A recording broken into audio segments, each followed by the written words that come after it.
Hello and welcome, ladies and gentlemen. My name is Juggernaut, and today I'm going to tell you a story about what happened to me in Crusader Kings 2. I was thinking about doing a let's play of this entire concept of mine that I had, but I decided to test it out first without recording anything, and, well, I don't know how many of you would be interested in watching me play Crusader Kings 2, and I don't know how interested I will be in finishing this let's play, but, you know. Had something interesting happen to me, so I thought I'd present it to you through a couple of pictures and a couple of screenshots and a few things around the map that I'm going to show you. So without any further ado or delay, let's begin. It all started with a duke. Yes, it all started with a Duke of Multan. Now, he didn't control the de jure duchy, he controlled 3 of the provinces in it, or 4 of the provinces in it. And this duke, through the ruler designer, I made him be a Norse Germanic pagan. Yes, so my roleplay sort of idea for this was he led a group of men from places that you would normally find Germanic Swedes in, such as the United Kingdom, and and he put them on boats and he sailed through the rivers, because this is actually possible. From the sea over here, using the rivers to get to India. It is actually possible, not really in-game, but we know that the Norse did use the rivers and the lakes and all that to get to India from Sweden. It is indeed possible, so that was sort of my story, and his invasion force landed here and found a very weak duke that he managed to defeat and settle. Now, the problem is, everyone else around him. Nobody was Norse, nobody was Germanic, so he started by revoking some titles and building up a nice duchy for himself. The dukes around him were also very weak. They didn't have anyone to protect them, and most of the major kingdoms at the time looked more or less kind of the de jure kingdoms here, apart from Punjab not being formed. So, whereas Rajputana was very, very influential and very big, as a matter of fact, it held 3 kingdom titles in and of itself, but was not an empire. The immediate neighbours around him were rather weak. So he expanded first to the north, then a little bit to the south, and a little bit to the east. Upon forming a somewhat okay and sustainable large duchy, or actually several of them, he prepared an invasion against the kingdom of Rajputana and the client kingdoms around it.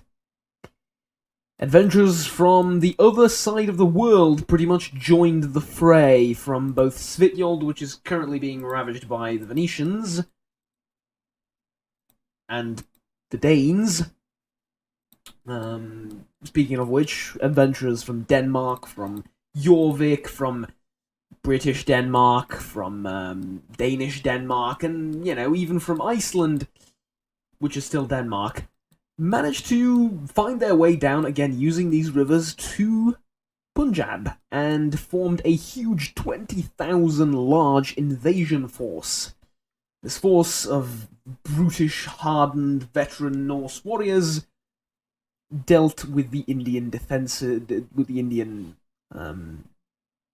defenders rather easily, and thus, with a couple of wars later, a few decades and a few rulers later, formed the Kingdom of Punjab you see before you. Now, the story, this is sort of the backstory to everything that happened. The title is The Cursed Crown. Well, why is it cursed, and where is it, and can we see it? Well, you can't see it because someone stole it. But you can see this. See, the founder of the dynasty, here he is, King Frederick the Wise, actually at one point converted to the Jain religion. His grandson is an Orthodox. Very religiously diverse, this family, but all Norsemen. Now, he at one point, after converting to Jainism, I believe is how you call it, found a particular crown in the middle of nowhere, floating down a river somewhere around this area. Picture of that crown now. And lo and behold, here it is. He was a lot younger back then, bless him, and his territory, the territory he controlled was a little bit smaller than what you previously saw, but this was the crown. Or actually, no, this was what happened afterwards. This was him finding the... Not even that. Hold up. There we go. This is him holding the crown. Now, you can't really see it all too well from here, and I'm not quite sure why. Probably because I downloaded it off of Facebook, which is where I uploaded it on the CK2 Let's Play group. But essentially, this here says Cursed Diamond Crown. Its quality 4 crown produces 1 prestige monthly and 3 stewardship. However, it is cursed. Now, upon picking said crown up, everything started to go pear-shaped. Well, I say everything. He was fine until he died, but for the most part, he was fine. It's just that certain unfortunate events started unfolding stupendously quickly. First of all of the entire council under him started failing miserably at their tasks. Now, this was partially because they were completely incompetent, but I blame the crown, goddammit. And also, pretty much as soon as he put it on and went to do anything, something unfortunate would happen to him. One example is this. No, that's the Darth Vader wishing you a happy birthday. One example is this. Here. So, you're out in the countryside, inspecting forest clearing work being done by your subjects. You're wearing your magnificent crown. As usual, elephants are employed for the heavy work. The sun catches your huge diamond, and it sparkles wildly, blinding a nearby elephant who panics. The animal rampages through the company, injuring several people, and nearly mangling the king himself. Of course, the king was fine at the end of it, all but, yeah, that was a close call. And there were several of these events on a weekly basis. Until... I hope I get the button right. Yes, until this happened. Apart from more serious events, you have found that a lot of little strange bad things have been happening around the Great Diamond. Well, no shite. Several servants who have handled it have died. People around whisper and gossip.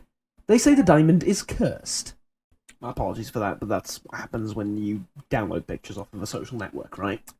So, at any rate, people are dying around this thing. Now, our king is relatively healthy and okay for now, but they ask that this crown be disposed of. And it is at this point that our fair king... What was his name again? Was it Frederick? Frederick, yes. Frederick the Wise became Frederick the Golem. Quite literally, I'm afraid. The man said, no, it is my precious. Filthy hobbits wants to steal it from us. My precious. And he kept repeating my precious after, again and again.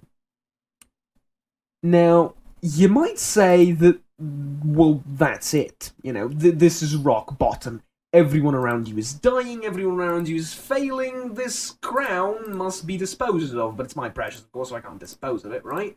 He doesn't want to dispose of it. He turned into Gollum, surely this is the end. Well, yes, this is in fact rock bottom. Usually, you end that with a twist and be like, no, it gets worse. Actually, it doesn't. It doesn't get worse than that. He died a natural death several years later. At the age of 75, it is a perfectly acceptable age to die a natural death. However, before he died, actually about 10 years before he died, someone stole the crown. Yes, someone stole the crown. Someone willingly stole the crown. Now, I don't know why, but it happened. I mean, it's a huge diamond, kind of like an Indiana Jones thing, I suppose. Maybe more a Lara Croft thing. Someone may have seen, ooh, giant diamond, I want to take it. Fair enough. Except that King Frederick the Wise, with stupendously powerful stats, being, the Wise, also the Golem, but, mostly the Wise Golem, went after his precious and found it in the hands of a sneaking hobbitses. Well, no. He found it in the hands of one of his vassals, or actually not one of his vassals, one of the vassals of one of his vassals. And he said he was sure that this vassal took the crown.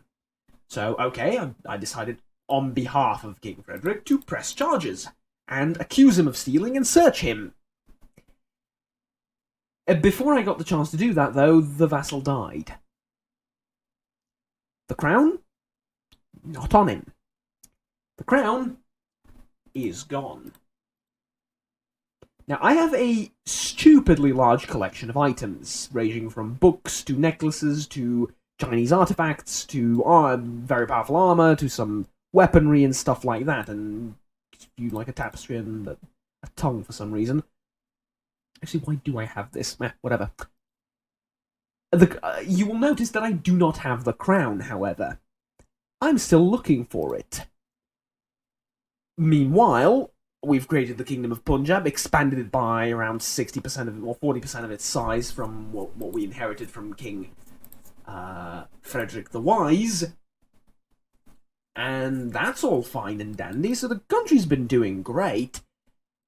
The only problem being, well, I can't find the crown, and I'm afraid that it might have ended up somewhere around Europe.